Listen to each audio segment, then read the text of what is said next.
Meanwhile, let's talk a little bit about the 2020 race. You know, there's going to be a big debate coming up next week. That should be interesting from Detroit. A brand new Fox News poll shows that Joe Biden is leading the pack substantially. You know, he started strong, went back down. Now he's back up 33%. Bernie and Elizabeth Warren at about half that. Kamala Harris at 10.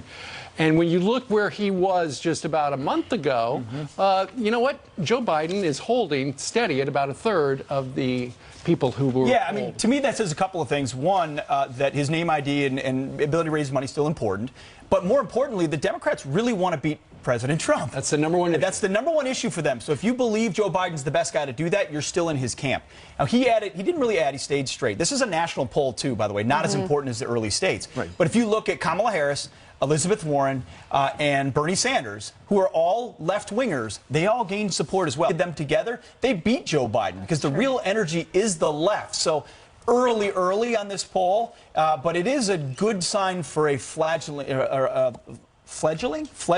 Biden campaign. That's different. Sorry, That's different than the word you're about to say. Either way, there's a lot of hot air coming out. Yeah. We know this. 56 in the same poll, 56% said they can defeat. The key is to defeat President Trump. Yeah. Just to back up your point. But here's the other thing I think is noteworthy. Head-to-head with the president. He beats President Trump by 10 points. Sanders beats him by 6.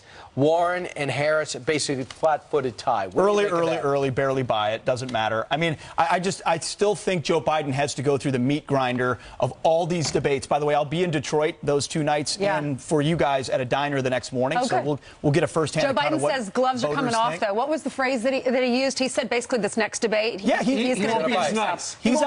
He's out publicly trying to already get in front of the criticisms they're going to make. Maybe trying to play prevent defense so that he doesn't have to fight the way he did last time. All right, what do you have coming up this week?